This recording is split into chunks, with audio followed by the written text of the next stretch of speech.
And we're just waiting for Facebook to connect. This is so exciting.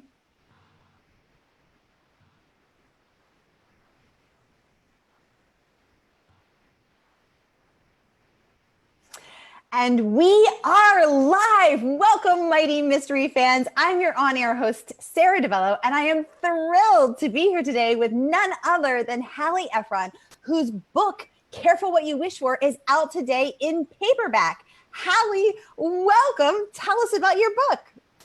Thank you, Sara. I'm very, very happy to be here. Yeah. My book.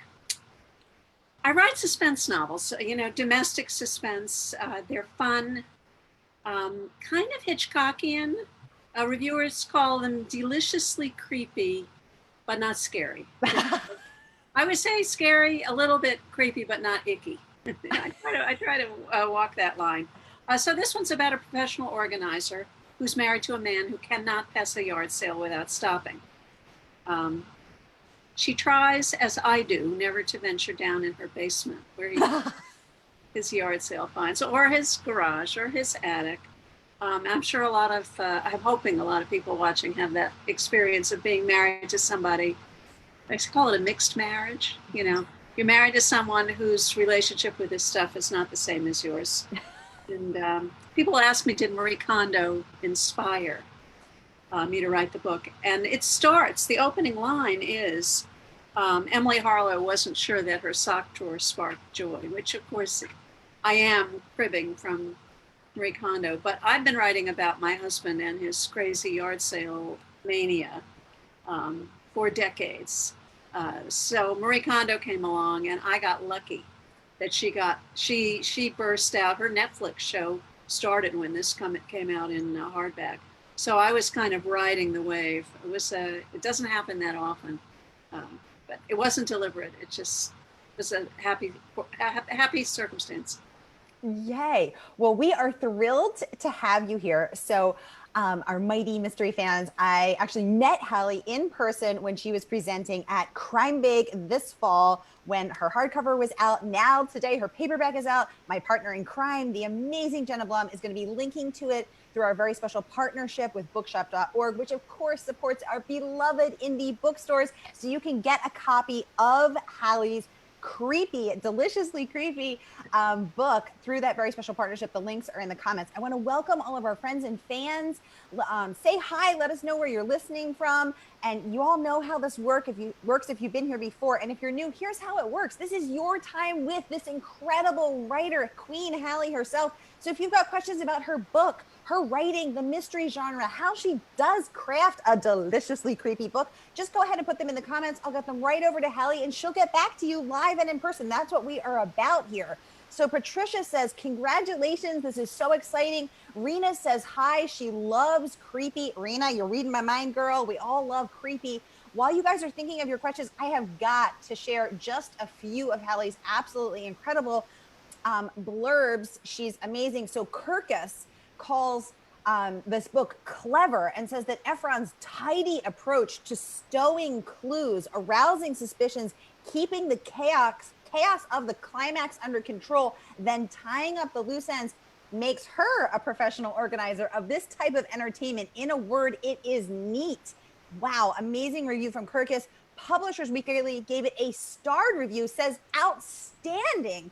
Maybe the first domestic thriller to weave Marie Kondo's decluttering theory about discarding things that don't spark joy. After being a finalist 5 times, Ephron may finally win the Mary Higgins Clark Award for this one.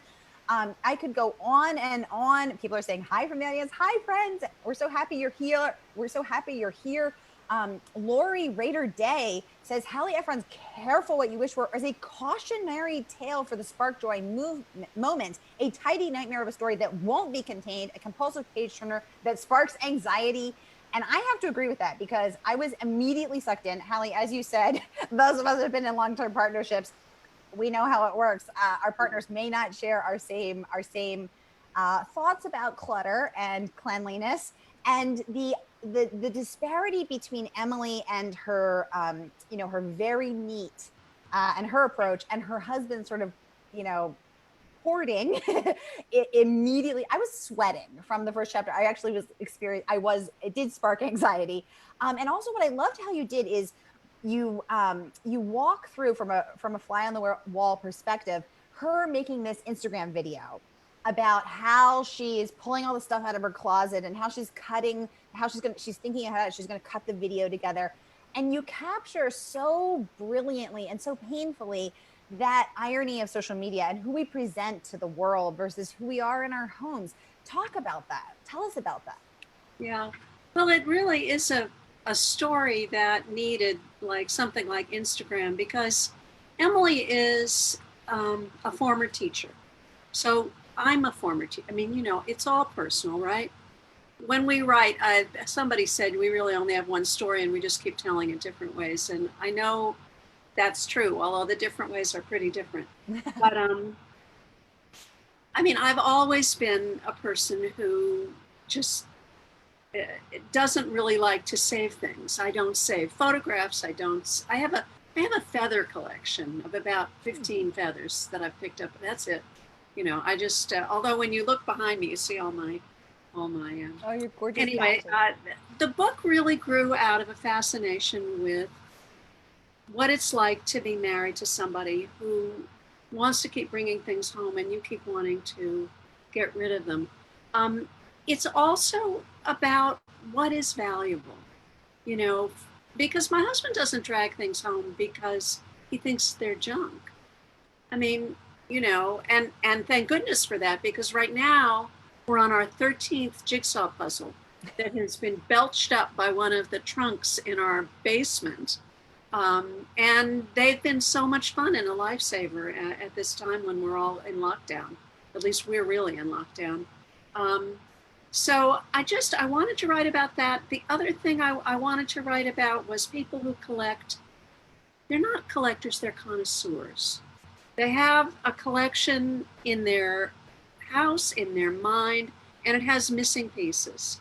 And and collecting for them, the search is to find the perfect thing that fits in that slot. And then there are people who collect because they lust after something, and that's often to what extent will you go to collect? One of the inspirations for me for this book was a book called The Map Collector, which is, do you know that? Yeah, I remember I read there was an excerpt from it in the New Yorker years ago, and I cut it out, and I have a file folder, a manila folder called Compost, and it's that the pages from that Time magazine are in there, because I knew I wanted to write. That's about a man who was a very highly esteemed seller of antique maps. He would get asked to evaluate maps when somebody acquired one. Is this genuine? He would go into libraries and help curate their collections. And it turned out all the while he had an X-Acto knife up his sleeve, and he would go into the little room where they let you take the rare books, open the book. He would have a piece of string in his mouth. He would put the string in the edge of the book, fold the page over, and leave it there until his saliva dissolved the edge of the page, and you could break it with a clean break, roll it up, put it up his sleeve, close the book, the almanac, and return the book. Of course, they don't check that every page is in there. So when he was outed, I forget exactly how, but Yale University, Columbia University, Harvard, all of the great libraries that had map collections discovered that he'd taken from their almanacs. And that whole thing, what he was willing to do, to risk in order to feed, well, it was also greed, because he turned around and sold the maps for quite a lot of money. But I was really fascinated by that, as opposed to the kind of collector my husband is, who, he's, I have to say the pandemic is very hard on him. What to do Saturday morning, He's usually out there. Well, thank gosh he has stockpiled these puzzles for you. So now when you tell him not to bring something home, he's going to say, what if there's another pandemic? Uh, we have a question from the audience. Ellen would like to know, how competitive were you and your sisters as children? I have met Delia when she came to the Rochester, New York Jewish Book Festival several years ago. Isn't Delia lovely? Delia is, it goes like this. It's Amy, me, Delia, Nora. And so Nora's 7.5 years older than me, or was. Delia is 3 years older than me.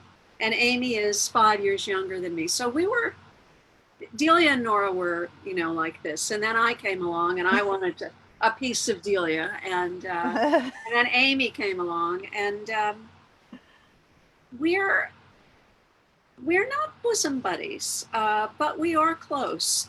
And I will tell you, it's been one of the really nice things, if you can say that, of this terrible time, is that I have been closer to them now. I mean, we really do talk regularly. I've been playing online bridge with my sister Delia. Amy calls. I'm so happy to hear from her, and I get all the news about my nieces and nephews and my grandnieces and grandnephews.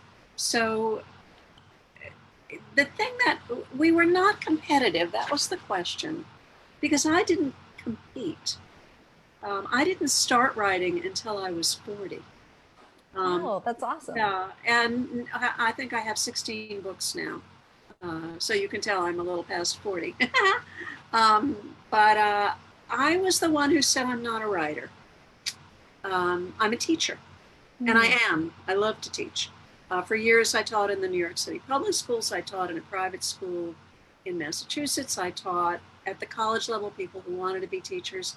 Then I went into high tech and I did training materials. So teaching is really in my, and the other, silver lining of the pandemic has been I get to teach my grandchildren through Zoom. Now, yeah, I know, it's actually been fun, which has been a big help for my grandchildren and for their poor parents who are suffering through this very difficult time. But Delia read my earliest manuscripts and gave me fantastic feedback. And she also said something that was so encouraging. When you start writing, you don't know if your writing is any good or not. You really don't, right? No. And you either think it's all great or it's all terrible, and on any given day you're wrong. I mean, so she read one of my first manuscripts and gave me a lot of comments, and I revised the hell out of it and sent it back to her. And she said, you're going to make it because you can hear and make changes. And that is something I've learned since, as I teach writing, is that there are an awful lot of writers who come right out of the chute very talented. Like the first thing they write is beautiful, but they can't hear criticism.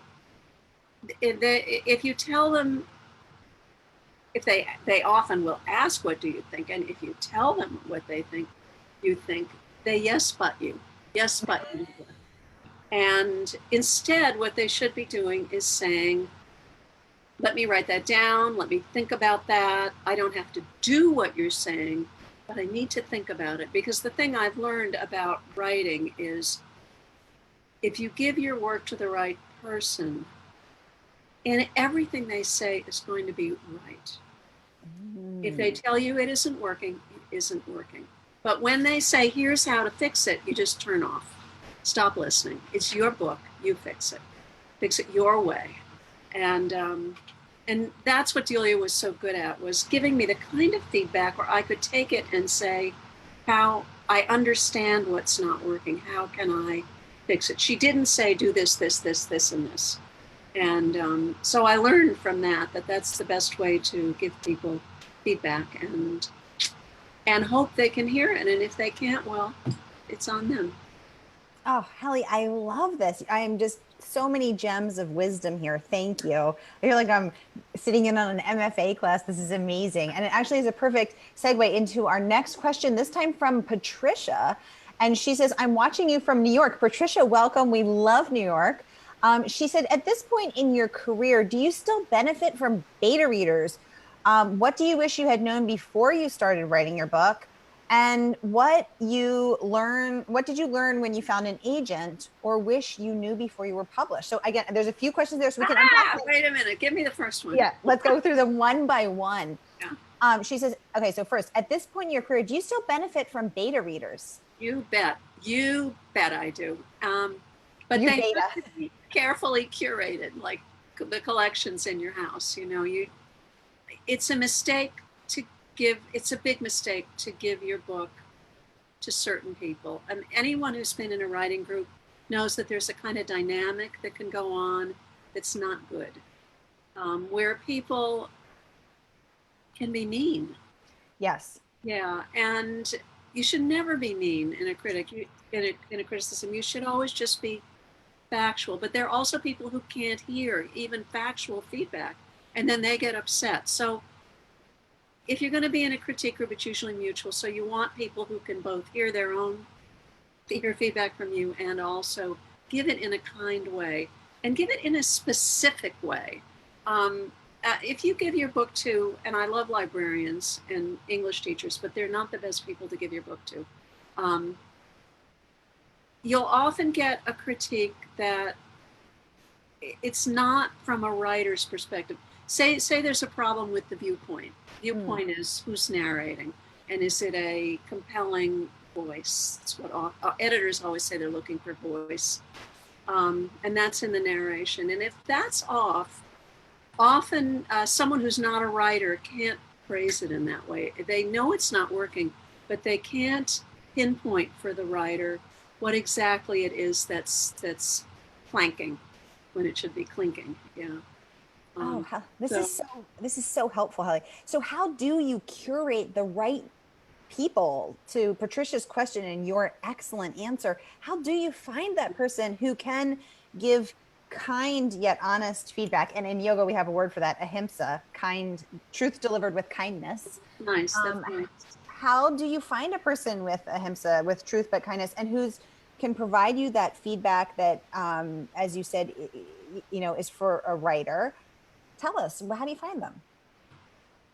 I can only tell you my own experience, which is writing conferences are a great place, particularly if you're taking a class with someone and you're in a critique group with them. You can both see their writing. So you always want to play up. It's like playing tennis. You play better tennis if you play with someone better than you. Oh. Yeah, and you write better if your writing partner is a little better than you. That is the sad truth. So you want to see what their writing is like. Is it a good, but not so much better than that it takes your breath away. That's not good either. It has to be reachable. So someone who's better than you, but also you can hear how they give criticism, and also ask them, are you open to sharing manuscripts? How would you feel about that? Then try it, and if it's not working, say thank you very much. I think I'm, going to pass from now on. So I think it's trial and error. I also think you need different feedback at different points in your career. Yeah. My first writing group was people that I met at a class I took at Harvard's, actually the Radcliffe Extension, which doesn't exist anymore. It was the Radcliffe something. Anyway, it doesn't exist anymore. But Arthur Edelstein was a wonderful writing teacher, and I connected with some writers there. A few years later, I went to the Provincetown Summer Writers Conference as a student, and I met another core of writers, and I switched writing groups, and then I switched writing groups again. So I think at different points in your career, you need different kinds of feedback. Sometimes you just need a change. You need to give it to different people. And you also want to make sure that you can bear to read their writing. I mean, I was in a writing group once where we would meet once every 2 weeks, and this person could write 60 pages in 2 weeks. I can't read 60 pages in 2 weeks. And then she would be changing everything before, and then you'd have to reread it. I mean, I wanted to shoot myself yeah. So, you can't guess that that's going to happen. So it's just trial and error, being open to it. I think it's harder if you can't physically go to a writing conference, physically take a class, because I think you just get a better sense of another person if you're physically there. So when the pandemic is over, take a writing class and open your antenna. Who can I invite to share manuscripts with? Mm. Oh my God, Hallie, I just adore you. I love these answers. Thank you so Let me much. just, let me Um, just, one sec. I want to. and Patricia, we'll get right to your next. Patricia, thank you for these excellent questions, and we're going to get to the I rest have of a book out called "Writing and Selling Your Mystery Novel." your. Yeah, Yay! and there's a whole section in it on critique groups. Oh, So perfect. Okay, we will be picking up a copy of that, and I'm sure Patricia will as well, and I know I will. And I want to get to Patricia, your next question. What do you wish you had known before you started writing this book? Is there anything, Hallie? Or are you sort of at the point in your this career book, where you don't? this book. I have to think about that. What do I wish I knew before I started writing this book? Patricia, you're wowing us with your questions. Yeah, this book is. It's got three couples in it, and each of them, their relationship to stuff is different. So Mm. there's Emily, the main character, and in her marriage, stuff is just a nuisance. Her husband keeps dragging it in. She keeps trying to get rid of it.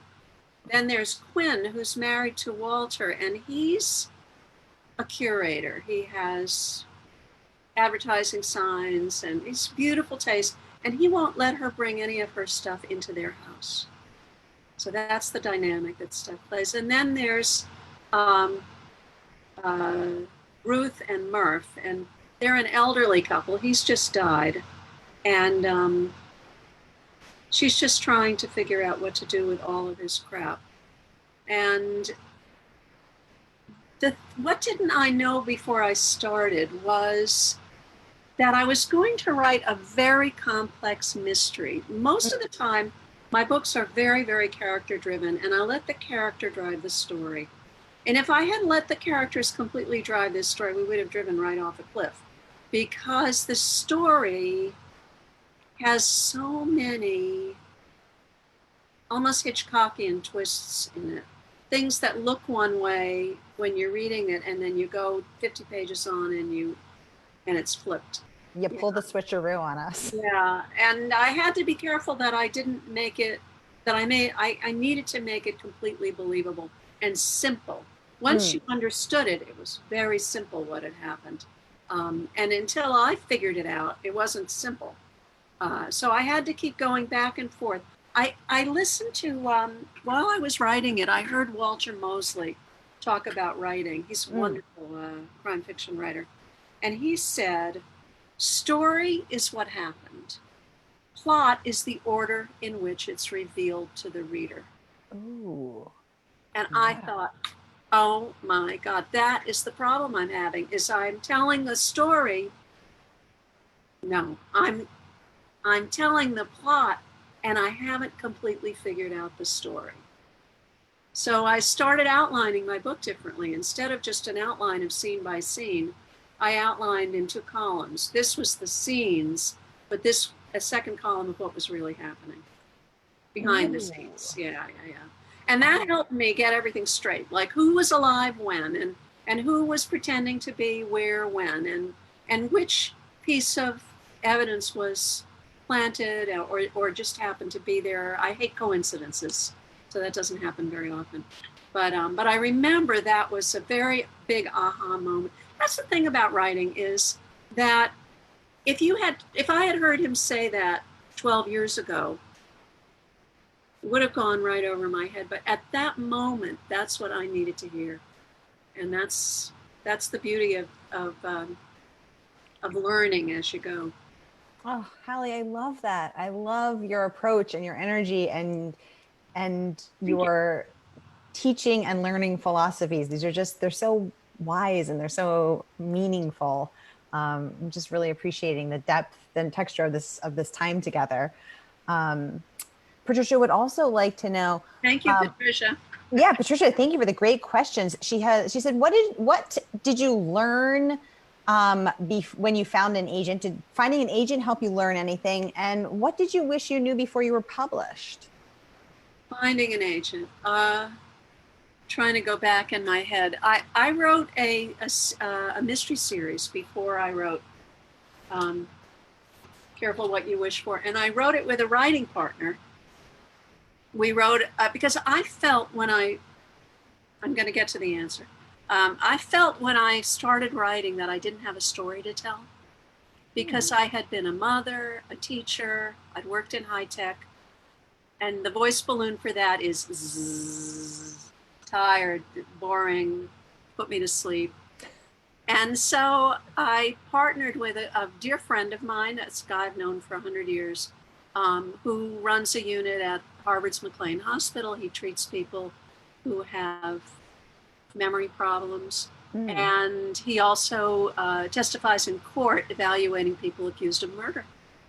Ooh. Oh, what a perfect character for a book. So, and he loves murder mysteries. So we wrote 6 murder mysteries together. And that was when I needed my first agent. And I remember we finished the manuscript, and we submit. It was back in the day before you did it by email. That's how long ago it was. It was probably in the year 1998. And so here we have this manuscript that we have labored and revised and revised. It's been read by 1 million people. We love it. So I did what the books tell you to do. I went through all of the, there's a book about agents. I went through and I picked the agents who'd be right. I ended up with a list of about 23 agents, and I wrote a cover letter about my book. This is very standard. It's still the same, but now I did it in mail, real mail. Yep. And I wrote in the letter, my sister Nora has read this book and loved it. It was a lie. Nora would no more have read any of my work than she would have, danced naked on the Broadway train. No, that wasn't our relationship. Delia would read my book, but Delia doesn't have the same, But I did ask her if it was all right, and she had said, "Sure, you can say that as long as I don't have to read the book." And so I took her at her word, and I put it in there. So of course I sent out 23 queries. I got about 23 responses within 2 days. People wanting to see the whole book, which is a 350-page book. I now have to make 23 copies. I had to go to the Xerox. This is before email. Yeah. So I'm already ready for my career. I am in the hole, hundreds of dollars. Yes. Yes. Yeah, so that was good training. From that, only one agent was really enthusiastic about the book. She was in a very good agency. She was with the Ellen Levine agency. Her name was Louise Quayle. And she was great. She gave us great notes. We had a lot of revising to do. She sent the manuscript to, she was in, my criteria was it had to be someone in New York City. Because in those days, the lower part of Manhattan was where all the publishers were, and there she was. Her office was on 14th Street and Broadway, whatever that big park is.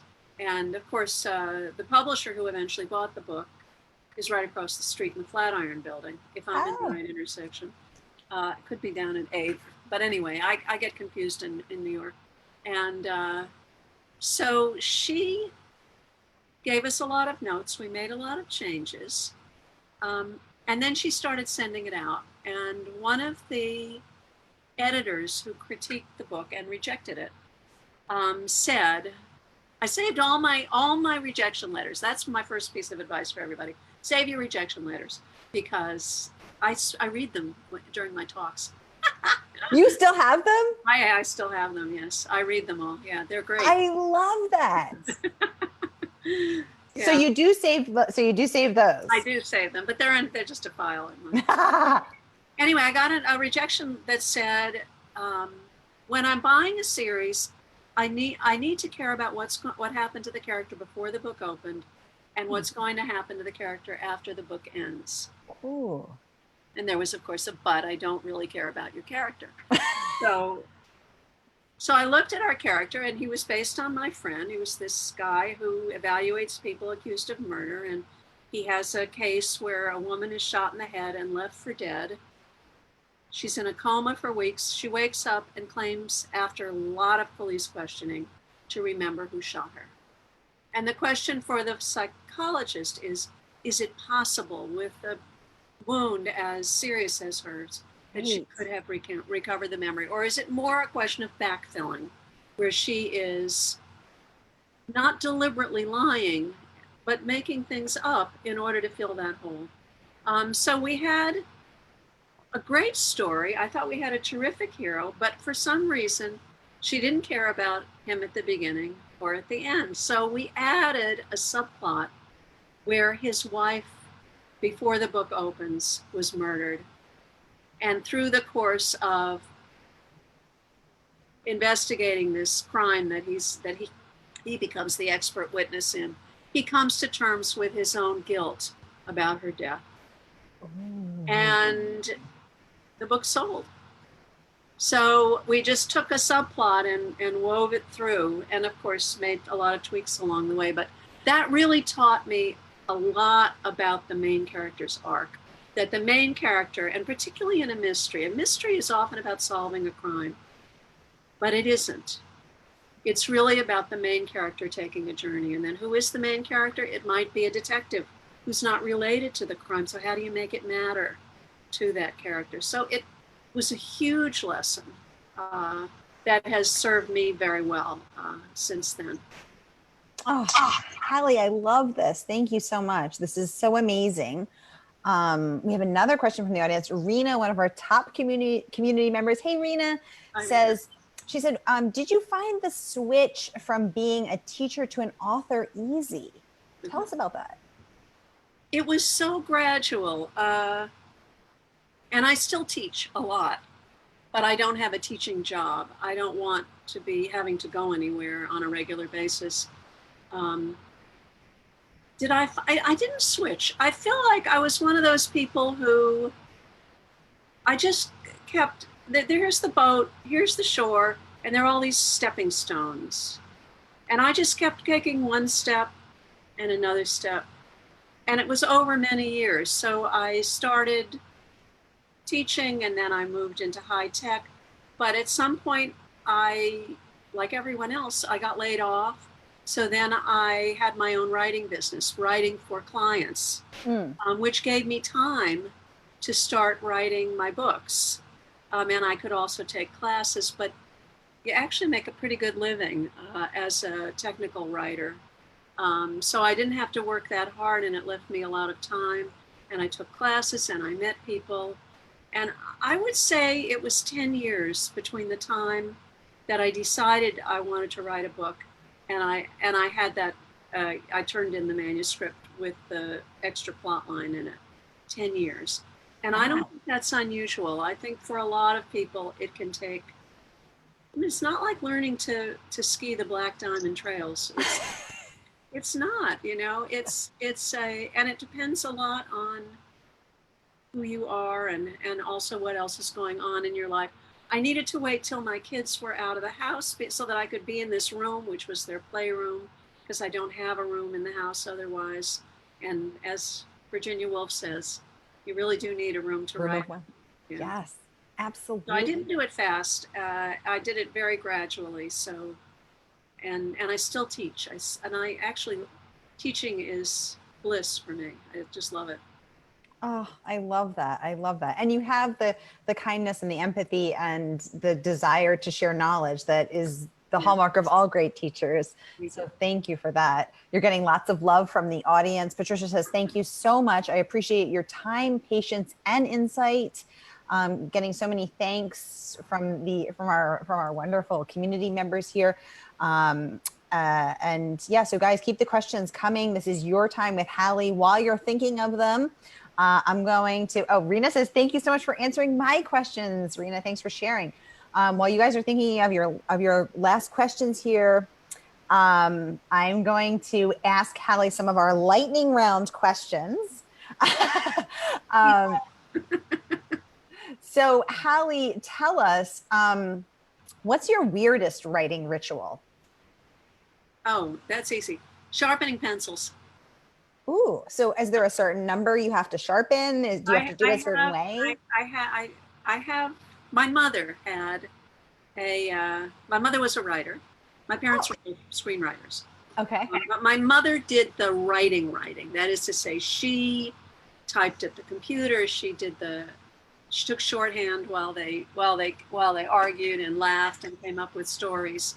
Um, and she always had a cup of soft leaded pencils. They were the color of uh, terracotta tile on the outside.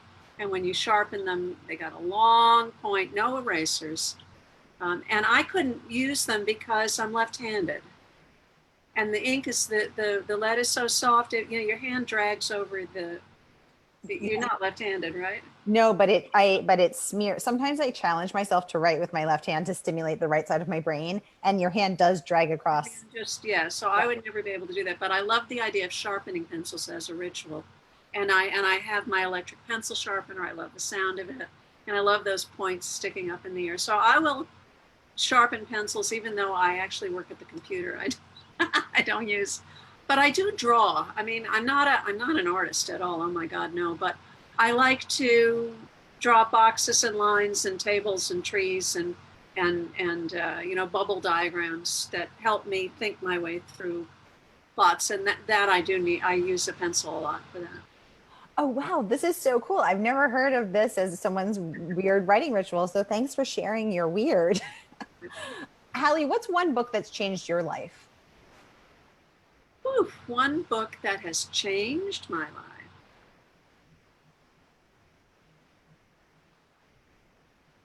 Now you've got me stumped. I would have to go way back. I think the book that The Wizard of Oz. How So that's how old lovely. I am. Yeah. Oh, wow. I mean, The Wizard of Oz was. We had a copy that my mother had inscribed with a crayon when she was a kid. So that's how long ago that book came out. I think it was early part of the 20th century, if that's possible. But I can almost recite that whole first chapter about the great gray plane and just that sense of place. You know, the Mm, book begins. I don't know if you've read the book. The book is very different from the movie. It opens with Dorothy and the tornado within 2 pages. yeah. Yeah, and um, and it's just so evocative, that feeling of Kansas, and then she's in Oz. Actually, she's not. She's in Munchkin Land first, and then she has to get to Oz. But I use that book now.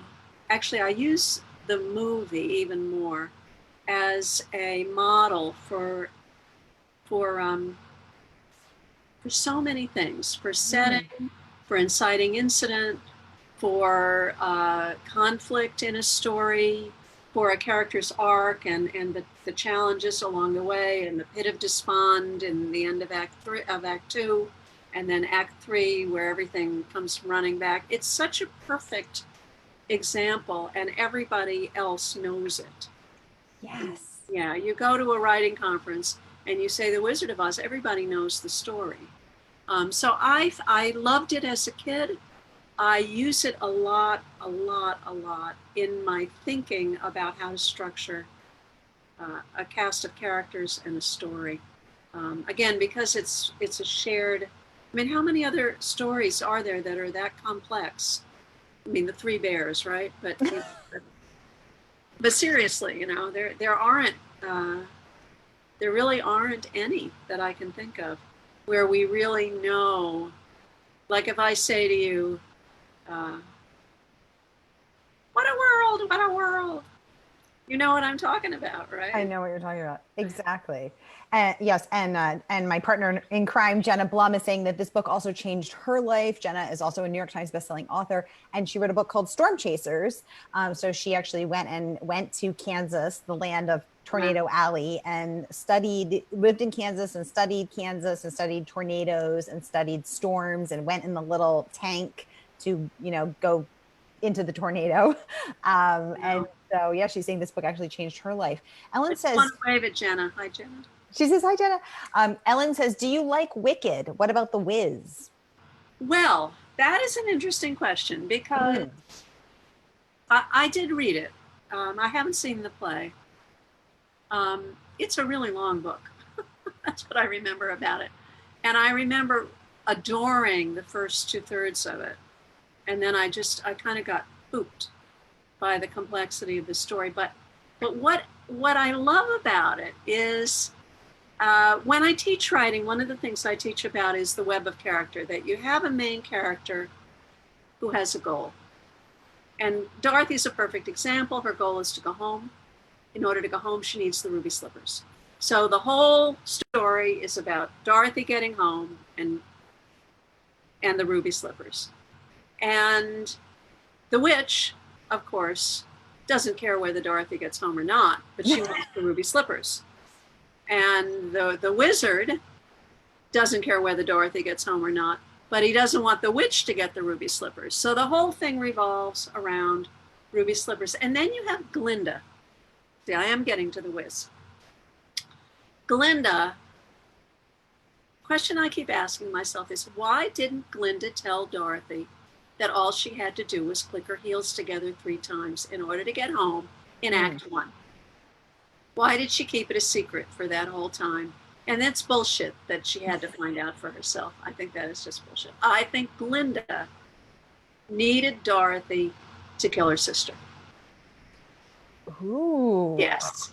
And that is what Wicked is about the relationship between Glinda and the witch that Dorothy landed the house on. And so Ooh. that's what I love about Wicked is it's such a, again, it's a great example of plot structure. Yes, Hallie, thank you. So true. And I never had thought of that before in that way. So thank you. This is so amazing. Okay, I think we have time for 2 more lightning round questions.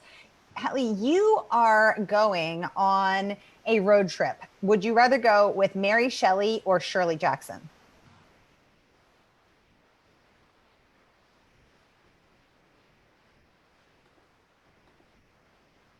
Mary Shelley or Shirley, I guess Shirley Jackson.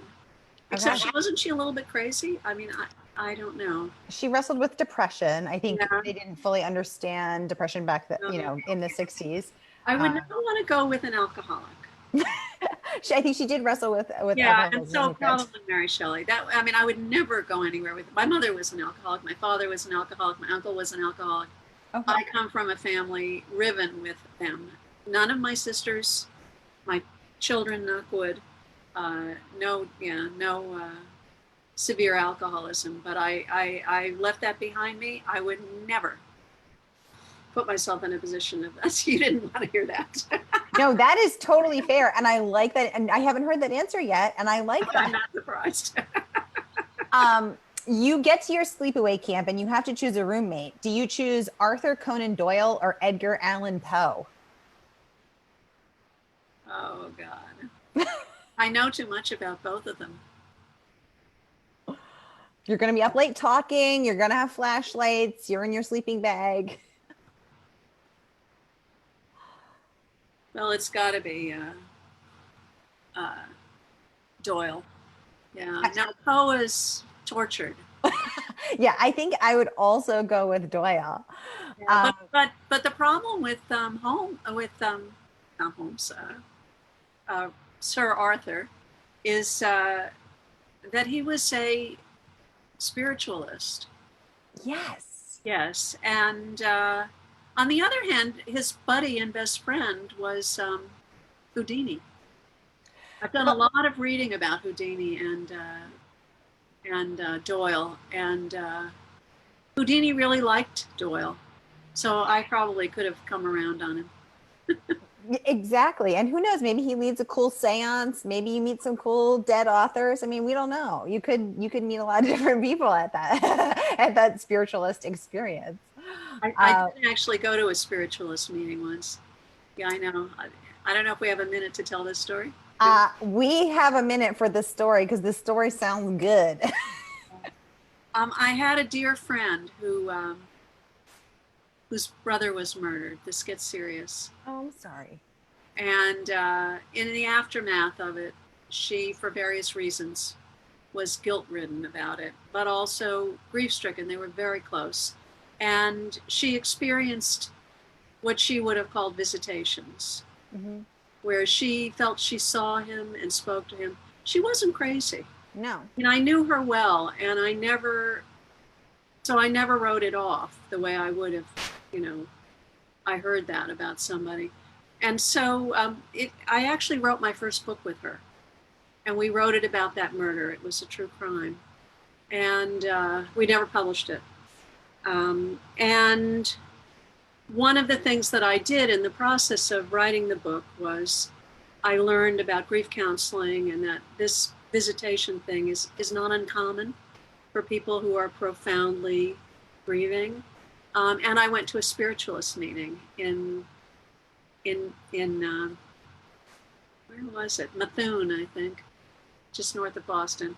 And I had to take the Mystic Avenue exit to get there. And it was fascinating. It was really fascinating. She did a hands-on healing, which you probably can relate to as a yoga teacher because it's not at all unlike. And then she did she turned on the music and lowered the lights and put on the candles and had water reflecting on the ceiling, this big light, and everybody was bringing messages to each other from the spiritual plane, I think they called it. I don't think I got that right. Anyway, of course, I am such a skeptic. I mean, I just was afraid of being outed by all of it. And it was fascinating. Of course, I left there. I took notes just as fast as I could. And I have used that over and over again in my writing, both trying to understand. They were all in. I mean, there was nothing phony about what was going on. I mean, people were talking about feeling tornadoes in the room, and I didn't feel any of that. But they did.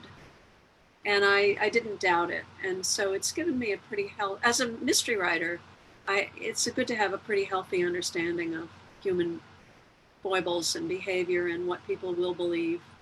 Yeah. Them. Oh, well, oh my gosh, Hallie, you have been an absolutely wonderful guest. We thank you so much for having us here. Congratulations on the paperback debut of Careful What You Wish For. We will all be picking up our copy, and we can't wait to have you back next time right here on Mighty Mysteries. Thank you so much for joining us. Thank you, Sarah. You've been a fabulous host. Thanks. It's been my pleasure.